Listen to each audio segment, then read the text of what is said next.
సంగారెడ్డి జిల్లా ఆందోళ్ ఇక పిసిసి అధ్యక్షుడు మహేష్ కుమార్ అదేవిధంగా నటరాజన్ కార్యక్రమం కొనసాగుతుంది. శ్రమదానంలో వీళ్ళు ప్రధానంగా 4 రోజుల నుంచి కూడా పాదయాత్ర జనహిత పాదయాత్ర చేసుకుంటూ వస్తున్నారు. అసలు ఈ జనహిత పాదయాత్ర ముఖ్య ఉద్దేశం ఏంటి? నేను పిసిసి అధ్యక్షుని తర్వాత ప్రజలకు చేరువయ్యే కార్యక్రమాలు 2-3 తీసుకొచ్చాను.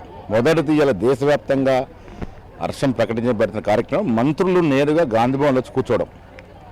ప్రతి వారం ఒక మంత్రి ఉదయం 11 నుంచి 3 గంటల వరకు గాంధీ భవన్లో కూర్చొని వినతులు స్వీకరిస్తూ ఉన్నాడు. చాలా వరకు ప్రజలు వచ్చి ఇక్కడ వారి గోరుని ఎలబుచ్చుకుంటూ ఉన్నారు. అందరూ సెక్రటరీ పోలేరు. ఇది ఒక విజయవంతమైన కార్యక్రమం. ఇలా పాదయాత్ర జనహిత పాదయాత్ర ఎందుకు చేస్తూ ఉన్నాం? అధికారంలో ఉండి కూడా పాదయాత్రలు చేస్తూ ఉన్నాం. ఇలా బీఆర్ఎస్ బీజేపీ పార్టీకి దిమ్మ తిరుగుతూ ఉంది. అధికారంలో పాదయాత్రలు చేయడం అంటే అనుకుంటా ఉన్నారు. ఇది ఎందుకు చేస్తూ ఉన్నామంటే పాదయాత్రలు అనేది కాంగ్రెస్ పార్టీ యొక్క సంస్థాగతంగా ఒక భాగం. ఇది గాంధీ మార్గం. ఈ దేశంలో ఎన్నో చరిత్రాత్మకమైనటువంటి పాదయాత్రలు, ఎన్నో మలుపులు తెచ్చిన సంఘటనలు. ఆనాడు రాజశేఖర్ చేసిన పాదయాత్ర కావచ్చు, గతంలో గాంధీ మహాత్ముడు ఎన్నోసార్లు చేసినటువంటి పాదయాత్రలు, నిరాదీక్షలు, తర్వాత ఇటీవల కాలంలో రేవంత్ రెడ్డి గారు, భట్టి గారు చేసిన పాదయాత్రలు, ఇవన్నీ కూడా ప్రజల్లో చాలా మార్పులకు శ్రీకారం చుట్టాయి. ఇలా మేము అధికారులు ఎందుకు పాదయాత్ర చేస్తూ ఉన్నాం? కింది స్థాయిలో, గ్రామ స్థాయిలో వాస్తవ పరిస్థితులు తెలియాలి. ప్రభుత్వానికి ప్రజలకు మధ్యన ఉండేది పిసిసి. ఒక వారధిగా ఉంటూ ప్రజల్లోకి వెళితే మాకు కొంత వాస్తవాలు తెలుస్తాయి. ఇలా చాలా వాస్తవాలు తెలుస్తాయి. 2-3 నెలల కింది వరకు పరిస్థితి భిన్నంగా ఉండేదని చెప్తా ఉన్నారు. మా కార్యకర్తల సమావేశంలో చెప్తా ఉన్నారు. ఇలా ఉచిత బస్సులు మొదలుకొని మొన్న లాంచ్ చేసిన సన్నబియ్యం కార్యక్రమం భద్రంగా ప్రజల్లో ఆదరణ పొందుతూ ఉందని. రేషన్ కార్డులు 10 ఏళ్ళు ఒక్క రేషన్ కార్డు ఇవ్వకుండా బీద ప్రజానికం చుట్టూ తిరిగేటువంటి అంశం అది. రేషన్ కార్డు అనేది బీదవాడికి చాలా ఇంపార్టెంట్ అంశం. అది మేము 40 లక్షల రేషన్ కార్డులు ఇస్తూ ఉన్నాం. అంటే దాదాపు 1,20,00,000 రేషన్ కార్డులు ఇచ్చి 3 కోట్ల మందికి లబ్ధి చేకూరుస్తూ ఉన్నాం. ఇందిరమ్మ ఇల్లు, డబుల్ బెడ్రూమ్ 2 ఎన్నికల్లో ఆ మోసం మాటలు చెప్పి గడ్డనెక్కారు. నేను చాలా సందర్భాలు పాదయాత్రలు పోతుంటే అడుగుతా ఉన్నాను, ఎవరికైనా డబుల్ బెడ్రూమ్ ఇల్లు వచ్చాయని. అసలు ఎక్కడ నాకు పాజిటివ్ స్పందన రావట్లే. సో ఇలా ఇందిరమ్మ ఇల్లు ఇస్తా ఉన్నాం. భూమి పూజలు చేసుకున్నటువంటి బీదవారు వారు వ్యక్తం చేసే ఆనందం కాంగ్రెస్ పార్టీకి శ్రీరామ రక్ష. ఇలా అధికారుల నుండి ముఖ్యమంత్రి గారు అధికార కార్యక్రమాలు చూస్తుంటే మేము ఇలా గ్రామాల్లోకి వెళ్ళి వాస్తవాలు తెలుసుకునే ప్రయత్నం చేస్తూ ఉన్నాము. లోటుపాట్లు ఏమైనా ఉంటే కూడా ఇక్కడికి వచ్చే సమాచారం ప్రకారం ముఖ్యమంత్రి గారు చేరువేసి ఇవి సర్దుకోవాలనే మాట చెప్పేట అవకాశం ఈ పాదయాత్ర ద్వారా ఉంటుంది మాకు.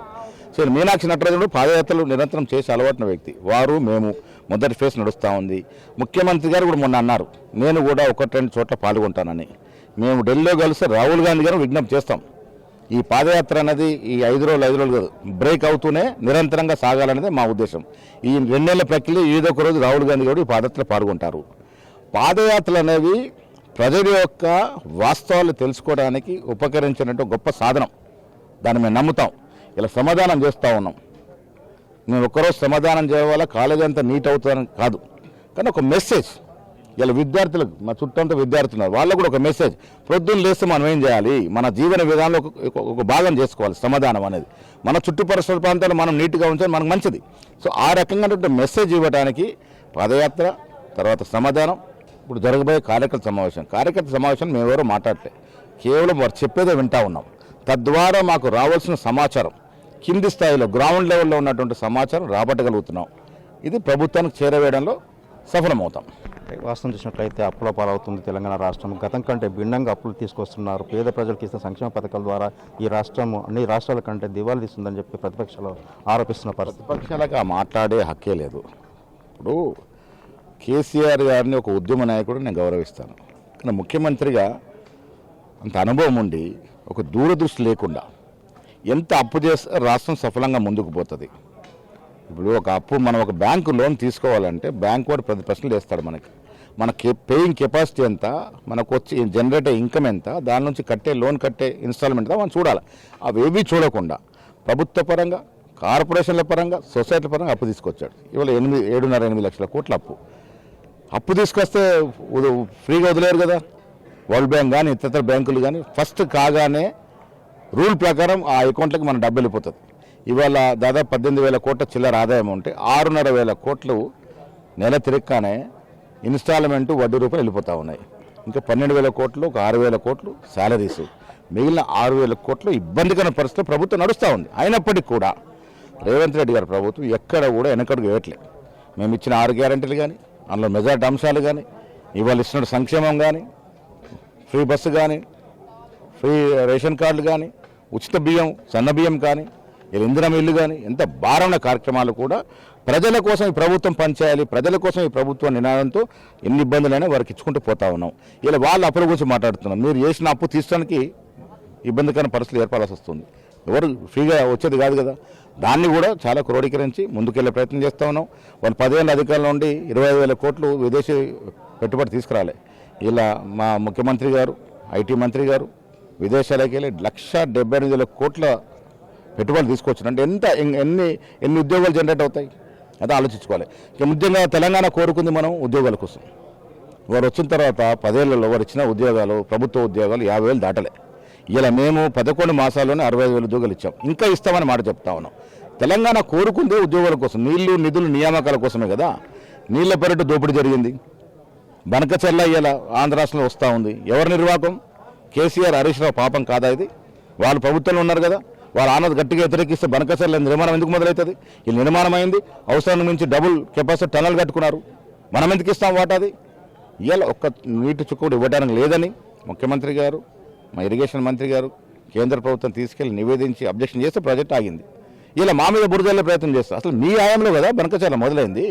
మీరు సంతకాలు పెట్టారు కదా, ఒప్పందాలు చేసుకున్నారు కదా.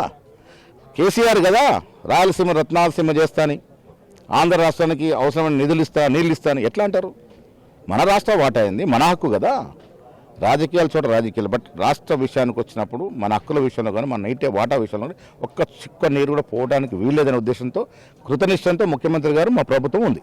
బీసీ గర్జన కోసం ఇప్పుడు ఒక కవిత, ఆ తర్వాత కూడా 8 తారీఖు ఆగస్టు 8 నాడు కూడా బీసీ గర్జన కరీంనగర్లో పెట్టబోతున్నారు. దానిపై మీ అభిప్రాయం? ఇప్పుడు 10 ఏళ్ళు మీరు బీసీలని అనగదొక్కాల్సిన రీతిలో అనగదొక్కి అధికారంలో బీసీ గురించి మాట్లాడలే.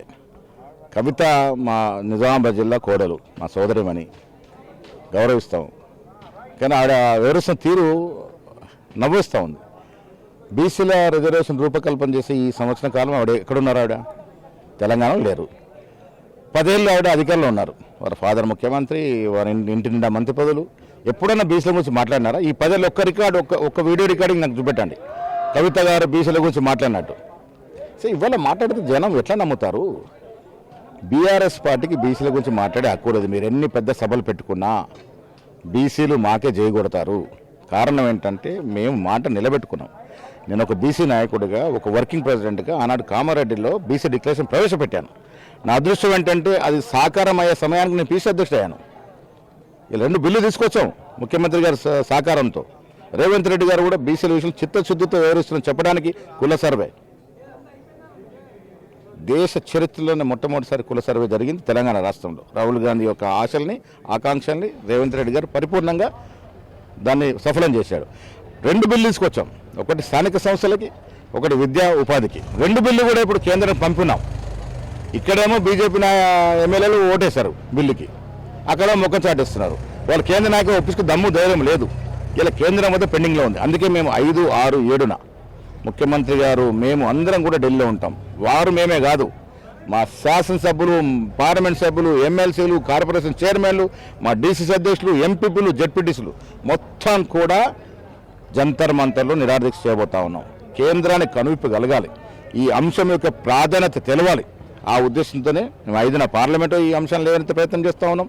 మా నాయకులు ఖర్గే, రాహుల్ గాంధీ కోరడం జరిగింది. 6న జంతర్ మంతర్ ధర్నా చేస్తాం. 7న రాష్ట్రపతి సమయం కోరినాం. వారు కూడా వివరించే ప్రయత్నం చేస్తాం. మాకు చిత్తశుద్ధి ఉంది కాబట్టి ఫిబ్రవరిలో జరగాలి ఎన్నికలు కూడా పోస్ట్పోన్ చేశాం. రావాల్సిన నిధులు రాకుండా పోతా ఉన్నాయి, ఇబ్బందులు ఉన్నాయి. అయినప్పటికీ కూడా బీసీల పట్ల మా కమిట్మెంట్ ఉంది కాబట్టి ఎలక్షన్లు పోస్ట్పోన్ చేసాం. 40% రిజర్వేషన్తో పోయడానికి ఆర్డినెన్స్ తీసుకొచ్చాం. దురదృష్టవశాత్తు గవర్నర్ ఆర్డినెన్స్ ఆపుకొని ఉన్నారు. అది వస్తే ఎన్నికలకు పోతాం. ఒకటి లాస్ట్ పేరు కాళేశ్వరం అనేది తెలంగాణ రాష్ట్రానికే తలమానికంగా అని చెప్పి దాదాపు 1,00,000 కోట్లు నిర్మాణం జరిగింది. 2-3 పిల్లర్ స్కూల్ని నిర్మాణం చేసి తెలంగాణ తాగునీరుకి ఎలాంటి సమస్య రాదని చెప్పి ప్రధానంగా కేసీఆర్ కూడా చెప్తున్నారు. నిజంగా వాస్తవమే. ఎంత మోసము! కాళేశ్వరం ప్రాజెక్టు కట్టాల్సిన చోట కట్టలే. ఇప్పుడు ప్రపంచవ్యాప్తంగా మనం చూసుకుంటే సాగునీటి కొరకు ఎత్తిపోతలు అనేది చాలా కష్టమైనటువంటి అంశం. అది తాగునీటి కోసం ఓకే, కాళేశ్వరము తుమ్మిడి హట్టివాడ కట్టి ఉంటే మన గ్రావిటీ వరకు సగం నీరు వచ్చేది, సునాయాసంగా ఉండేది. ఇలా కాళేశ్వరం అనేది లొద్దికి తీసుకెళ్లి కట్టి 10 సార్లు ఎత్తిపోస్తే తప్ప మల్లన్న సాగర్ నీరు రాదు. అది మీకు తెలియకుండా కట్టారా? దీనిలో మతలబ్ ఏంది కాళేశ్వరం కట్టడంలో? ఇప్పుడు మీరే చెప్తారు, మీ లెక్కల ప్రకారమే 10 సార్లు ఎత్తిపోస్తే తప్ప మల్లన్న సాగర్ నీరు రాదు.